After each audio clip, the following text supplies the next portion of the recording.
ruining our theme song that I've been unsuccessfully playing for 3 years now.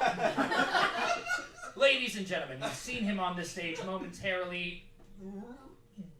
This is the easiest part of the show, right? To introduce someone I've known for 4 years. You've seen him on the stage threatening nudity. It's the man, the myth, the legend, Robert Price!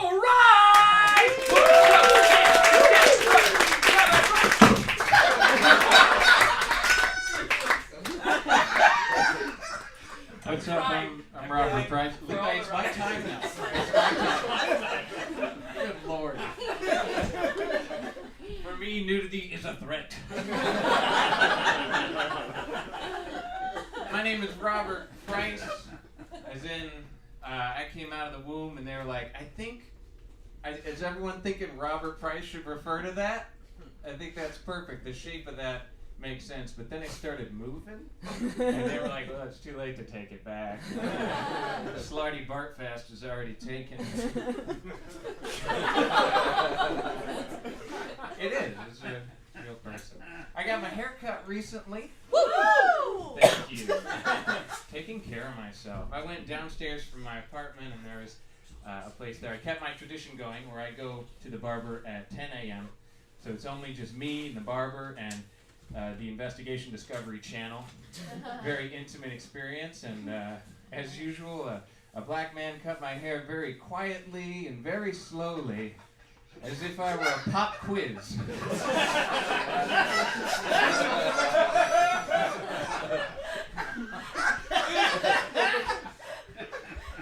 You know how sometimes you want to sit like this, but like you don't have... Excuse me. You've never felt like a bitch? Not once in your life? Maybe tonight's the night. Anyway, sometimes you just want to sit like this, but you don't have an excuse to. I'm telling you right now, I'm the squirrel that does it anyway. You can kick me out of the tree. There are other trees. But there's only one Robbie P. Finding out new ways to introduce myself. I think you get who I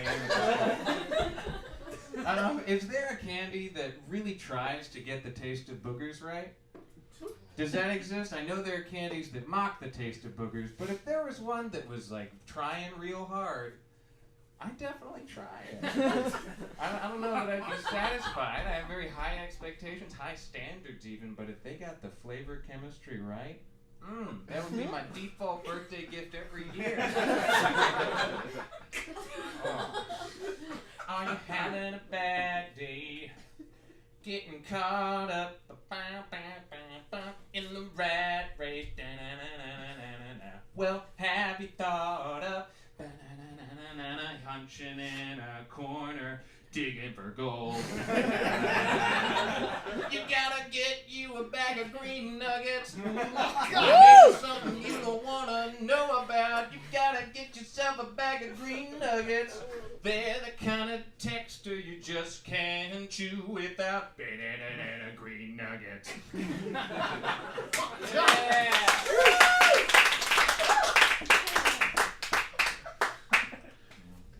I was on the train the other day, and I saw a man with a World War veteran hat, and I looked at it, and at first I was skeptical. I was like, World War, he'd have to be 120 years old, but I realized, of course, that even though history titled a world conflict like it was the sequel to an arcade game, World War II,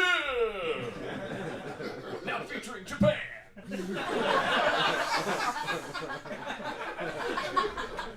be kind of weird to put that on the hat.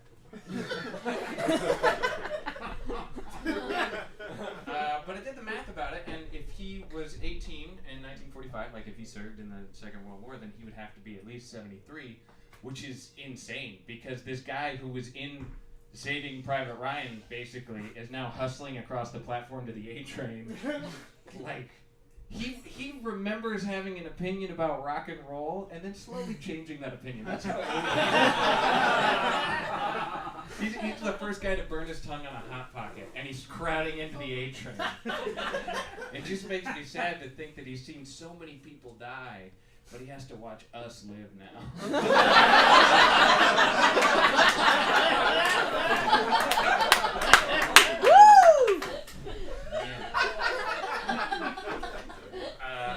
I was getting off the A train at 183rd. They have those giant elevators. Anybody been up there?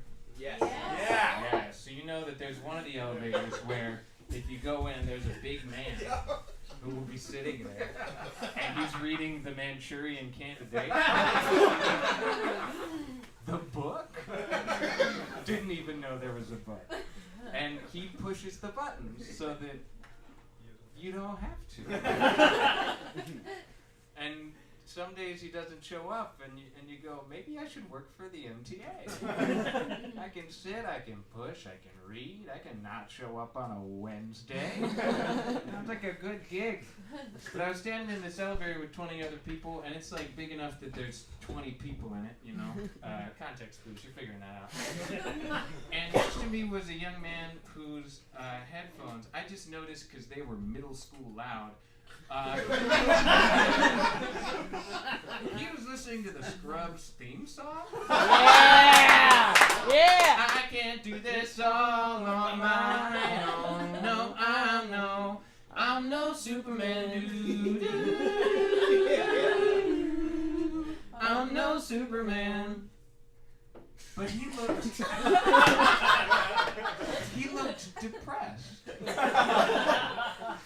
It's like everybody else in the elevator has been transported back into the mid-aughts. But he looks like he's in the middle of Garden State. Oh. I don't understand it, because I'm despite his morose attitude, I was suddenly in a good mood. I was thinking about the will they, won't theys, the hospital drama, the janitor. Zach Braff works in mysterious ways. And I don't want no scrubs. I want some scrubs. So I had a great time, and I just wondered, like, what's wrong with this guy? Maybe he's just hate watching his life right now. Maybe deep frying his experience with synthesized banjo gets him through his day. Because that's valid. We all have our very personal habits with our headphones, right? If I'm in a CVS, not a CBS, it's not televised. Though I suppose I am on camera. So someone has seen what I do. What I do in a CVS is it turns into a psychedelic experience. Like if you catch me examining the vitamin aisle, it's because I'm listening to Radiohead. It's not because I have disposable income to throw at nutrition. Soy malnourished. Oui mal.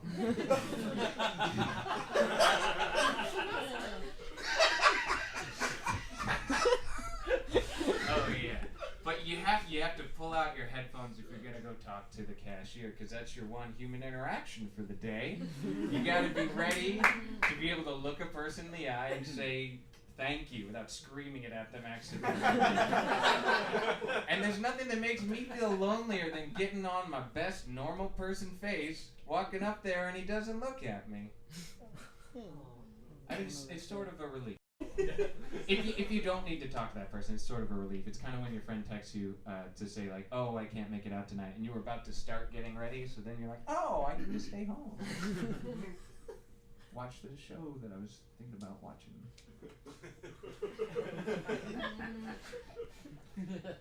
You know how I know that the patriarchy is real? The word this is almost the word his.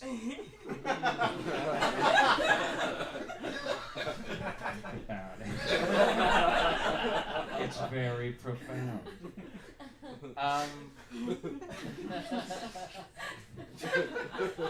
Improvisation is to white men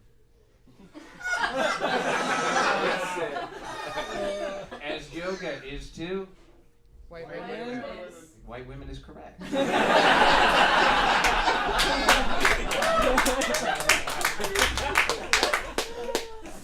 I did write under that line, applause break.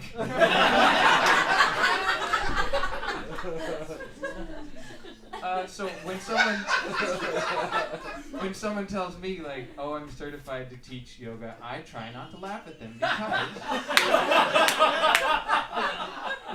because I know that no one can certify me to teach improvisation. It's just something you privately decide you can do.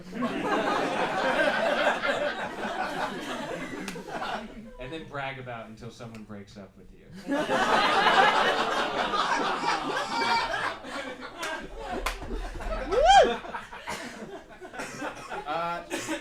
Thanks for asking. I've been feeling pretty good these last 2 weeks. I've been feeling pretty good, but on Sunday I got ambushed by my own emotions. And it turns out I'm in a lot of pain and I'm heartbroken. And that's just where I'm at. But for some reason I think it's impolite for me to feel feelings. So when they come to the surface, it's a seismic event. There are 14 levels of crying, and I was at level 13. I was blowing snot bubbles, literally feeling emotions come upon me, as if they were like a little demon in a painting.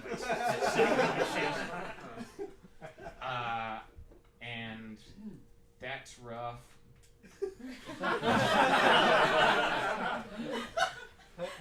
I feel like white tears are not worth what they used to be.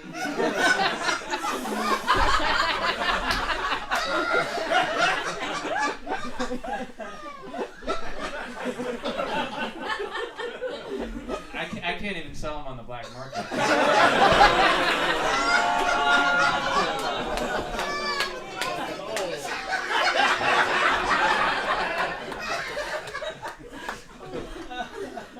Because when the price is low,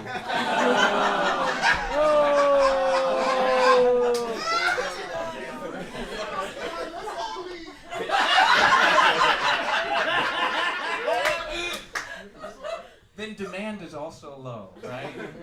And if the price gets too high, then you need to keep supply low, because if the price is getting high like 5 or 6 days a week, nobody wants that.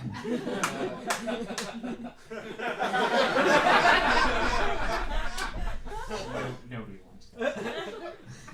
So I got new glasses, but they're the same glasses because I went to Warby Parker. If you've been to a Warby Parker, it's sort of like an Apple store kind of environment where there's just too many employees hanging about in very clean clothes. And it's a business model, but I went there and then the email that they sent to me after I went was like, hey, come visit us again soon. You want me to print this out and just show up? You want me to visit you? Like the employees that work at your store are my cousins, and I'm gonna force them to talk to me. We'll talk about my work, and then they'll tell me about the Netflix thing they're watching, and then I'll feel like I should leave, but I'll stay for a little while because I feel like I should, but I definitely overstayed my welcome in the Warby Parker Brooklyn location. And then I leave? Yeah, okay, I'll be there Tuesday around 11. I got time on my hands. It's all over my hands.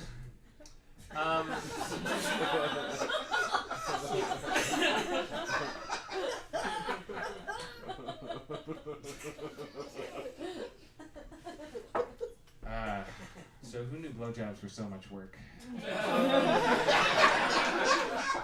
It's like you get to the other side of that dick and I've never had to work a blowjob before. And it's a really difficult thing. You have to show up for it. I mean, it's a job. I mean, like, if someone invites you, come on, eat me out, it's like, this is a meal. We can take our time, light some candles, You gotta show up for a blowjob. Fluorescent lights, strained eye contact, awkward small talk, sweat in all the wrong places. But you gotta show up for it, and you don't get paid for it for another 2 weeks.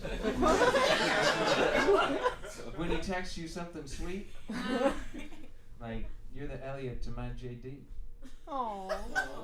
And I can't do this all on my own. No, I know I'm no Superman.